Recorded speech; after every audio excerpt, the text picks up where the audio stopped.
Boa tarde, queridos irmãos, amigos, amigas presentes aí nesse bate-papo da tarde, conforme nós tínhamos combinado, né? Hoje, dia 2 de junho de 2020, ainda vivemos aí um tempo de isolamento social. Ah, que maravilha, não? Isolamento social que nos leva a ficarmos mais tempo dentro de casa, mais tempo dentro com a família, e mais tempo para fazermos momentos como esse que nós estamos fazendo, não é verdade?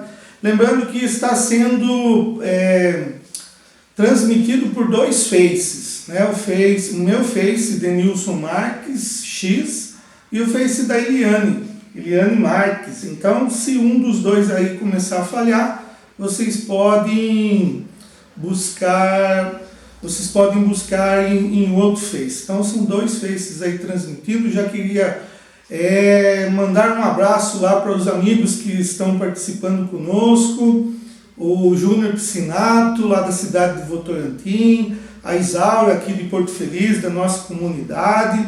Muito obrigado pela participação de vocês. Estamos aí passando por alguns temas importantes para a nossa vida, né? Temas que nós temos buscado e visto que é importante nós conhecermos, falarmos, conhecermos um pouco mais, aprofundarmos nesses temas que sempre embasado no catecismo da Igreja Católica, né? Sempre.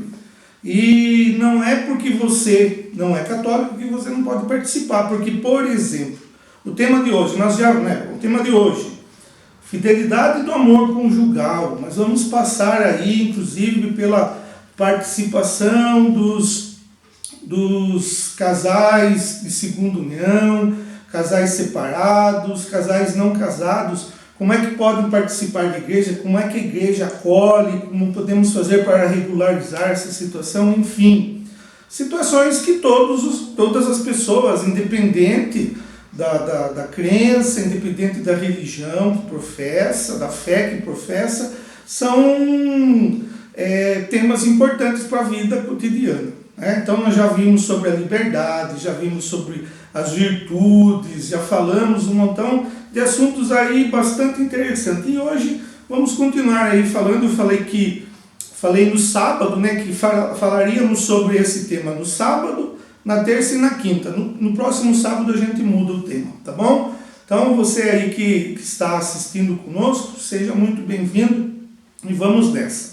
Vamos lá já diretamente no Catecismo 1646, Catecismo, né, o parágrafo do Catecismo. Esses números que eu falo são os parágrafos do Catecismo, né? Se você quiser tomar nota, é lógico que no Catecismo fala muito mais disso que nós estamos falando, né? Que nós estamos refletindo nesse bate-papo da tarde. Muito mais assuntos, então é importante que você conheça o catecismo. Quando eu falo um número, é referência do parágrafo qual está sendo citado. Vamos lá no 1646, que diz assim: o amor conjugal exige dos esposos, por sua própria natureza, uma fidelidade inviolável. Isso é a consequência do dom de si mesmo que os esposos fazem um ao outro. O amor quer ser definitivo. O amor quer ser definitivo. Veja bem, né? Olha que citação. O amor quer ser definitivo. Não pode ser até nova ordem. Ou seja, até que aconteça alguma coisa, até isso ou até aquilo. Não, o amor quer ser definitivo. O amor, essa união íntima, doação recíproca de duas pessoas e o bem dos filhos exigem a perfeita fidelidade dos cônjuges e sua indissolúvel unidade. Ou seja, casou, está casado, não dá para descasar, né? Existe o processo que nós já estamos falando de nulidade, mas não de anulação. Não existe anulação de casamento. É a mesma coisa o sacramento da ordem. Um padre que não quer mais ser padre, ele deixa de atuar como padre, mas a não ser que ele entre com um processo no tribunal, ele vai continuar sendo padre. né? Porque o Espírito Santo que definiu isso, não foi um homem, não foi uma lei. A lei civil define isso e há o divórcio, mas na lei de Deus não há isso. O que há é um processo, já falei, vamos falar um pouco mais, de nulidade. Muito bem. Vamos lá para o 1655. O que vai nos dizer o catecismo no parágrafo 1655? A importância dessa unidade, dessa fidelidade. Por quê? O catecismo cita, né, a vida de casal, a vida de família como a igreja doméstica. Ou seja, a primeira comunidade em qual vamos participar, seja quando crianças e depois de adulto, como vamos ver aqui que somos os sacerdotes dessa igreja doméstica, né? Para que os nossos filhos participem. Então aí inicia toda a formação dos nossos filhos, das nossas crianças. Muito bem. A igreja doméstica. Olha só que interessante. Parágrafo 1655. Cristo quis nascer no seio da Sagrada Família de José e Maria. O próprio Deus escolheu nascer de uma família. Podia Deus vir de um cometa ou né, de um satélite que caía no mar, levantava uma grande onda, ou saía do centro de um vulcão. Poderia ser assim, mas o que Deus quis? Nascer de uma família. Por isso a importância da família, a unidade da família, a fidelidade da família. A igreja não é outra coisa senão a família de Deus. Desde suas origens, o núcleo da igreja era em geral constituído por aqueles que, com toda a sua casa, se tornavam cristãos. Quando eles se convertiam, desejavam também que toda a sua casa fosse salva. Essas famílias que se tornavam cristãs eram redutos de vida cristã no mundo incrédulo. Eram reduto de um mundo, da vida cristã, no mundo incrédulo, onde não se acreditava. Não tão diferente de hoje. Está certo que hoje há muitas religiões, né? Mas nós ainda continuamos tendo que ser esse reduto, tendo que ser esse abrigo, esse amparo, para que o mundo que é incrédulo, olhando e vendo o nosso testemunho, possa crer. Função e missão nossa, de família, de casais. Continuando então, no 1656, diz assim: em nossos dias, no mundo que se tornou estranho e até hostil à fé, as famílias cristãs são de importância primordial como lares de fé viva e radiante. Ou seja, só está chancelando aquilo que nós falamos, né? A importância de nós vivermos a nossa fé em família. É fácil? Não é. Para ninguém. Nunca foi. E desculpe a minha sinceridade, nem será. Não será fácil. Em nossos dias, no mundo que se tornou estranho e até hostil à fé, ou seja, quando você testemunha, quando você professa sua fé, não falta gente para olhar meio torto e falar: ih, esse cara aí ficou bitolado, ih, esse cara aí não sei não, e coisa e tal, e já rotulam a gente de um monte de coisa, não é verdade? E nós também. Por isso, o Concílio Vaticano II chama a família, usando uma antiga expressão. É no seio da família que os pais são para os filhos, pela palavra e pelo exemplo, os primeiros mestres da fé. Por isso que o Concílio Vaticano chama a família usando uma antiga expressão, que está em latim, ecclesia doméstica, que é a igreja doméstica, né? É no seio da família que os pais são para os filhos, os pais são para os filhos, pela palavra e pelo exemplo, os primeiros mestres da fé. E favoreçam a vocação própria, cada qual, especialmente vocação sagrada. No parágrafo 1657, Queria aproveitar e mandar um abraço lá para a Jô, também para o Armando Ambrósio, para Maria Elisa Espanhol, a Fia. Um abraço para todos vocês aí que nos acompanham nesse bate-papo da tarde, onde hoje nós estamos falando mais um pouco sobre a fidelidade do amor conjugal, a importância desse amor conjugal para as famílias. Se você faz parte de uma família, você também está convidado a participar conosco. Acabou de acessar lá também a Eda, lá da Ponte. Um abraço, Eda, para você e toda a sua família e tudo de bom, que Deus abençoe. Muito bem, 16:57. É na família que se exerce de modo privilegiado o sacerdócio batismal.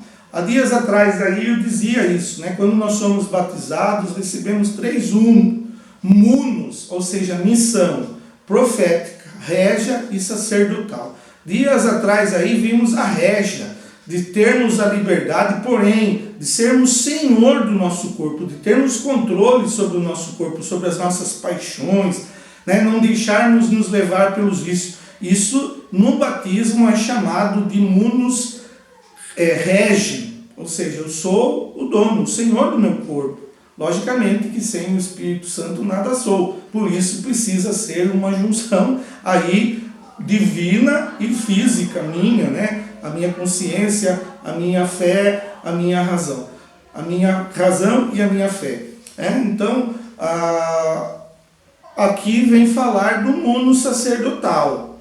É na família que se exerce o modo privilegiado do sacerdócio batismal do pai de família, da mãe, dos filhos, de todos os membros da família, na recepção dos sacramentos, na oração, na ação de graças, no testemunho de uma vida santa, na abnegação e na caridade ativa. Olha só como devemos exercer o nosso mundo sacerdotal dentro da família. Não é só o pai, não é só a mãe, são todos. Todos nós somos batizados e recebemos esse mundo sacerdotal. Então, o lar, a família, é onde se exerce de modo privilegiado o sacerdócio batismal. Do pai, do filho, da mãe, do pai de família, da mãe e dos filhos, de todos os membros da família. Na recepção dos sacramentos, na oração e ação de graças, no testemunho de uma vida santa, na abnegação e na caridade ativa. O lar é, assim, a primeira escola de vida cristã e uma escola de enriquecimento humano. É aí que se aprende a resistência, a fadiga e a alegria do trabalho, o amor fraterno, o perdão generoso e mesmo reiterado. E, sobretudo, o culto divino pela oração e oferenda de sua vida. Então, quanto nos falta, né, para fazermos da nossa casa uma igreja doméstica, né? A nossa cooperação nas atividades, nos afazeres, tanto de cuidar dos filhos como cuidar da casa, não deveria ser só uma atividade das esposas, mas nós e também os filhos deveríamos e devemos auxiliar para que possamos nos entregar a essa escola de vida que é a nossa casa, né? Se olharmos assim, até fica bastante interessante, porque senão nem sempre é interessante fazer as atividades, né? Mas tem que pensar que se você não ajudar, alguém vai ter que fazer. Então é importante nós ajudarmos. Muito bem. Não podemos esquecer, isso está lá no 1658. Não podemos esquecer também certas pessoas que, por causa das condições concretas em que precisam viver, muitas vezes contra a sua vontade, estão particularmente próximos do coração de Jesus e merecem uma atenciosa afeição de solicitude da igreja e principalmente dos pastores. O grande número de pessoas celibatárias. Muitas dessas pessoas ficam sem família humana, muitas vezes por causa das condições de pobreza. Há entre elas algumas que vivem em essa situação no espírito da bem-aventurança, servindo a Deus e ao próximo de modo exemplar. A todas elas é preciso abrir as portas dos lares, igrejas domésticas e da grande família que é a igreja. Ninguém está privado da família nesse mundo. A igreja é a casa e a família para todos, especialmente para quantos estão cansados e oprimidos. Então, portanto, está aí uma parte daquilo que nós tínhamos a dizer hoje sobre a fidelidade conjugal, né? Fidelidade conjugal, igreja doméstica, a partir daí que acontece tudo. A igreja doméstica, a nossa casa, que o catecismo cita como a primeira escola dos sacramentos, a primeira escola cristã. O lar é assim a primeira escola de vida cristã e uma escola de enriquecimento humano. Cristão e humano, divino e humano deve ser nosso lar, né? É assim que se aprende a resistência à fadiga, a alegria do trabalho, o amor fraterno, o perdão generoso e mesmo reiterado e, sobretudo, o culto divino pela oração e oferenda de sua vida.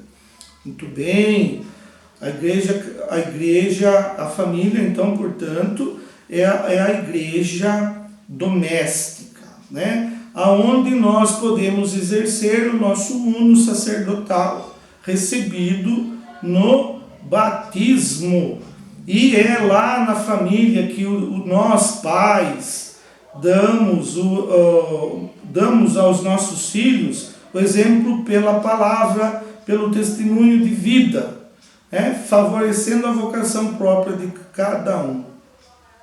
Principalmente a vocação sagrada, deveria ser assim. Marcos Dias, um abraço para você, um abraço também a Arminda, que estão nos acompanhando aí nesse bate-papo da tarde.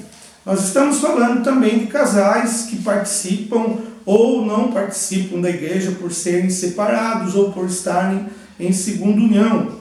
Nós devemos saber que a igreja acolhe essas pessoas, né? Deve acolher essas pessoas, né? Eu passei por isso já e sei como é.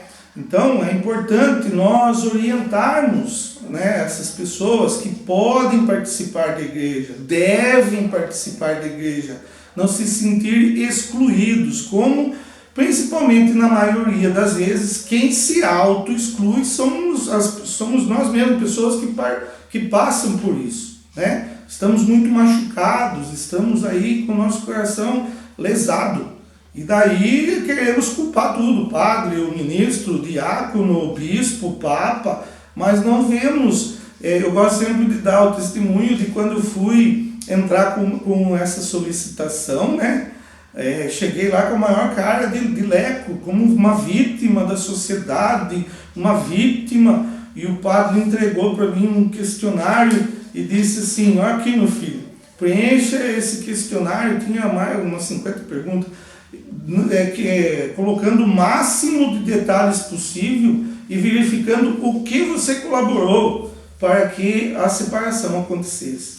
Foi um murro na barriga, né? Mas passamos, estamos aqui, né? Regularizado, assim como muitos que nós já ajudamos, que já conhecemos, né? O que diz então, vamos lá para encerrarmos o nosso bate-papo da tarde e repetir um pouquinho daquilo que eu falei no outro. São numerosos hoje em muitos países os católicos que recorrem ao divórcio, né? A igreja, por fidelidade à palavra, né, que diz: todo aquele que repudiar sua mulher, desposar outro, comete adultério contra a primeira. E essa repudiar seu marido e desposar outro comete também, né? Afirma não conhecer válida uma união se o primeiro casamento foi válido. Então é preciso verificar se o primeiro casamento foi válido. Uma coisa que pegava em mim antes de eu conseguir passar por isso é o que Deus e o homem nos separa. Nossa, aquilo lá era né? O que Deus uniu, o homem nos separa. Mas será que tudo foi Deus que uniu? É essa reflexão, nesse contexto que a igreja vai aprofundar no relacionamento de quem entra com um processo de nulidade, né? A respeito dos cristãos que vivem nessa situação e geralmente conservam a fé e desejam educar cristamente seus filhos, os sacerdotes e toda a comunidade devem dar prova de uma solicitude atenta, a fim de não se considerarem separados da igreja. Veja, a pessoa já está machucada, a pessoa já está arrasada, daí vai na igreja, alguém fala, você não pode isso, não pode aquilo, não pode outro, e não dá nenhuma opção. Foi o que aconteceu comigo, até que eu fui participar de um grupo de jovens, graças a Deus, esses jovens falaram, não, tem uma opção para você, tem uma saída, tem como regularizar. Deus age assim, através dos outros, né? Mas nós não podemos ser aquele, não, você né? Enfim, a respeito dos cristãos vivem na situação, geralmente conserva fé e desejam educar cristamente seus filhos, os sacerdotes e toda a comunidade devem dar prova de sua solicitude atenta a fim de não considerarem separados da igreja, pois, como batizados, olha só aqui, e gravemos bem isso, pois, como batizados, podem e devem participar da vida da igreja. Podem e devem participar da vida da igreja. Parágrafo 1651 do Catecismo da Igreja Católica, escrita pelos bispos, sancionado pelo Papa e com aval de teólogos, estudiosos e tudo mais. Podem e devem participar. Cabe a nós que temos alguma função ou que não temos nenhuma função, mas somos casados, somos regularizados, orientar essas pessoas a buscarem ajuda e regularização. Olha só o que essas pessoas podem fazer na igreja, devem fazer. Às vezes ficam só, eu não posso comungar, porque... Sejam exaltados a ouvir a palavra de Deus, que a presença de Deus na palavra é a mesma da comunhão. É lógico que uma tem as suas características diferentes, mas para quem não pode comungar, a palavra de Deus é a presença, e se pode ter comunhão com Deus através da palavra. Frequentar o sacrifício da missa, perseverar na oração, a dar contribuição às obras de caridade, que não significa que tem que pagar o dízimo, não, ajudar nas obras de caridade da comunidade. Também, logicamente, ofertar o dízimo é importante, que é uma obra de caridade, mas não significa só isso. E as iniciativas da comunidade. Então, colaborar com as obras de caridade. E as iniciativas da comunidade em favor da justiça, a educar os filhos na fé cristã, a cultivar o espírito e as obras de penitência, para assim implorar dia a dia a graça de Deus. Portanto, turma, é possível, mesmo que separado, mesmo que divorciado, mesmo que está vivendo junto, a gente orientar essas pessoas, não só podá-las, mas orientá-las de uma maneira virtuosa, de uma maneira amorosa. Mas daí vai ter que falar a verdade. Vai. E nós temos a obrigação de falarmos a verdade com amor. Porque sabemos muito bem que quando falamos uma verdade sem amor, ela machuca mais do que uma mentira. E temos que ter cuidado com isso. Nós somos um povo cristão, somos um povo sacerdotal, somos um povo profético, somos um povo régio. Isso pelo batismo que nos foi dado. Então, por hoje, nós ficamos por aqui. Obrigado pela sua presença, pela sua paciência. Nos ajude aí com pessoas que estão vivendo nessa situação. Se alguém quiser alguma orientação, alguma ajuda, pode contar comigo, com a minha esposa Eliane. Nós ajudamos muitas pessoas já nesse sentido. E foi muito, muito bom, ajudar as pessoas a regularizarem a situação, ou pelo menos tirar um pouco do peso que carregam. Muitos desses carregam um peso muito grande. Só mesmo quem já passou por isso sabe como que é. Hoje à noite, às 21h30, temos nosso momento de oração e reflexão. Contamos com vocês aí, nossa meia hora de oração e reflexão. Voltamos então com o nosso bate-papo para encerrarmos esse tema da fidelidade do amor conjugal na quinta-feira, nesse mesmo horário, às 17h30.